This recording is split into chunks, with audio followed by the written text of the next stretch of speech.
হাততালি হাততালি লাগে না।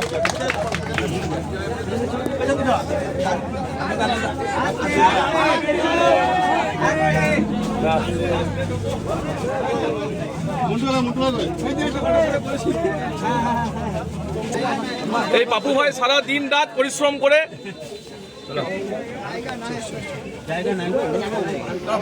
মোবাইল বন্ধ করে দাও।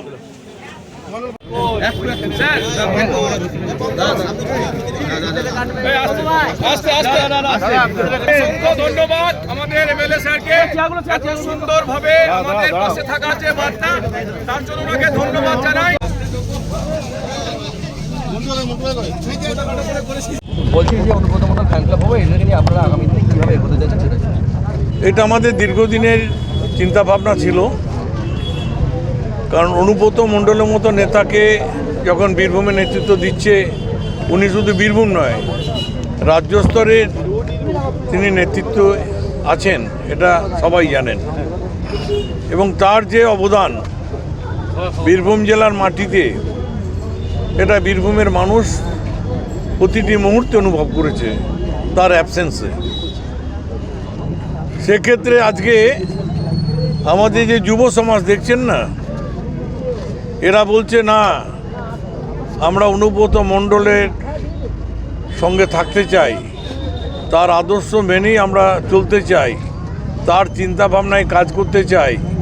তাই আমরা অনুব্রত মণ্ডলের একটা ফ্যান ক্লাব, যেটা আমরা এখানে করে তার পাশে থেকে কাজ করতে চাই, এটাকে আমরা সাধুবাদ জানিয়েছি এবং আমরা তাদের পাশে আছে বলেই এখানে হাজির হয়েছি। এটা কি যেখানে পড়েছেন এটা মানে কি রাস্তার মানে কোনো ফুটপাথের উপর হয়েছে না এমনি কোনো বিল্ডিং? ফুটপাথে যখন প্রয়োজন হবে, এখন তো রয়েছে ফুটপাথ থেকে, যেটা আমাদের আইনের মধ্যে আছে সেইটা মেনেই কাজটা করেছে। কারণ আমরা বলেছিলাম এখানকার যে ফুটপাথ আছে তার যদি কারোর 5 ফুট 6 ফুট থাকে, সে পিছিয়ে যাবে 3 ফুটের মধ্যে কাজ করবে। তো এটা আমি যা দেখেছি 3 ফুটের মধ্যে ওরা সেটুকু করে সে অফিসটা করেছে। সুতরাং এখন পর্যন্ত আমাদের যেটা পদক্ষেপ, সেই পদক্ষেপটা মেনেই তারা কাজটা করেছে। আবার যেদিন আইনগতভাবে কোনো চিন্তাভাবনা হয় পরিবর্তন, তাহলে আমরা আবার এখান থেকে দরকার হলে আমরা অন্য জায়গায় করব। এটা তো পার্মানেন্ট না, স্থায়ী নয়, আপাতত করা হয়েছে। এটা আমরা ভালো একটা ঘরটা যখন পাবো, সেখানে আমরা এরা চলে যাবে সেখানে। কিন্তু অনুব্রত ফ্যান ক্লাবের অফিস থাকবে, তার চিন্তাভাবনা মানুষের সামনে তুলে ধরা হবে, তারা সেই কাজটা করার জন্যই তাদের এই মানসিকতা। আপনার বক্তব্য শোনা গেল যে বললেন যেখানে কিছু কিছু জায়গাতে অনুব্রত মণ্ডলের বিরুদ্ধে কুৎসা ছড়ানো হচ্ছে, হ্যাঁ, অনুব্রত মণ্ডল মহাশয়ের বিরুদ্ধে কিছু জায়গাতে কুৎসা ছড়ানো হচ্ছে, কিছু প্রোপাগান্ডা চলছে, সেগুলোর বিরুদ্ধে আপনাদের এখানকার যারা ফ্যান ক্লাব আছে, ফ্যান ক্লাবের সদস্যরা যদি সেটা মনে করে তারা যে এটা প্রতিবাদ করা উচিত, কারণ অনুব্রত মণ্ডলের অবদান তো বীরভূম জেলায় বিরাট। আজকে বীরভূমে যে উন্নয়ন, বীরভূমের মানুষ আজকে যে পরিষেবা পেয়েছে, অনুব্রত মণ্ডল না থাকলে আমি গর্ব করে বলতে পারি, আমি 10টা বছর বীরভূম জেলার সভাধিপতি ছিলাম এবং অনুব্রত মণ্ডলের সহযোগিতা, সর্বোপরি মমতা ব্যানার্জির আশীর্বাদ, এবং তিনি যেভাবে আমাদের পাশে দাঁড়িয়ে বীরভূমকে এগিয়ে নিয়ে গেছেন, আমরা তার কাছে কৃতজ্ঞ। অনুব্রত মণ্ডলের কাছে তাই বীরভূমের মানুষ তো কৃতজ্ঞতা জানার প্রতি মুহূর্তে। এবং অনুব্রত মণ্ডল ছিল বলি তার চিন্তাভাবনায় আমি 10টা বছর দিদির আশীর্বাদ আর অনুব্রত মণ্ডলের বীরভূমকে এগিয়ে নিয়ে যাওয়ার পথে চিন্তাভাবনা, আজকে বীরভূমকে আমরা বড় জায়গায় নিয়ে গেছি। আমি সভাধিপতি থাকাকালীন 4বার রাষ্ট্রীয় পুরস্কারে পুরস্কৃত হয়েছি ভালো কাজের জন্য। কতজন এখানে সদস্য সংখ্যা এখনো পর্যন্ত? এখানে এই ফ্যান ক্লাবের সদস্য সংখ্যা 300 ছাড়িয়ে গেছে, 300 ছাড়িয়ে গেছে।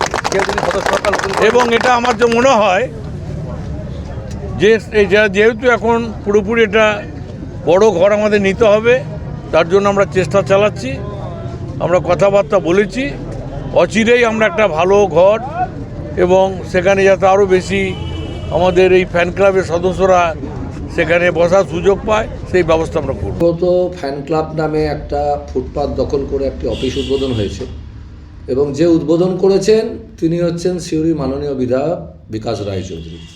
এটা অত্যন্ত গহিত কাজ, কেন ওরা সিউড়ি এবং বোলপুর সংযোগকারী ভাইটাল রাস্তা, যেখানে মুখ্যমন্ত্রীর নির্দেশ আছে ফুটপাত দখল করা যাবে না, সেখানে সেই দলের শাসক দলের এমএলএ হয়ে তিনি এরকম গহিত কাজ ভুরি ভুরি প্রতিদিনই করেন। তিনি অ্যাকচুয়ালি এখানকার বাসিন্দা নন, সিউড়ির ভূমিপুত্র নন, সিউড়ির দুঃখও বোঝে না, বোলপুরে থাকে আর সিউড়িটাকে ডাস্টবিন হিসেবে ব্যবহার করে এবং এর মতন দুর্বৃত্ত যে দুর্বৃত্তায়নে জড়িত যিনি বিধায়ক, সে অত্যন্ত অন্যায় কাজ করেছে। আমি এটা সম্পূর্ণ অধিকার সিউড়ি পৌরসভার, আপনাদের মাধ্যমে পৌরসভাকে আমি অনুরোধ করছি ইমিডিয়েটলি এটা যেন ভেঙে দেওয়া হয়, বা জেলা প্রশাসন যারা আছেন ডিএম সাহেবকে অনুরোধ করছি ইমিডিয়েটলি ইট শুড বি এভিক্টেড।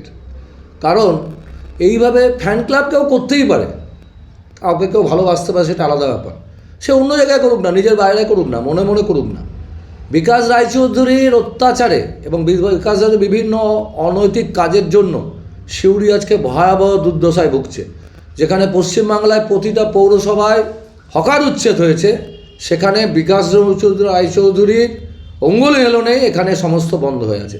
এবং এখানে এমন এমন রাস্তা রয়েছে যারা বাংলাদেশি জেনুইন ইনফিল্ট্রেটার, তারা দখল করে বসে রয়েছে, বিকাশ রায়চৌধুরী ভোট ব্যাংকের লোভে তাদেরকে আটকে রাখছে।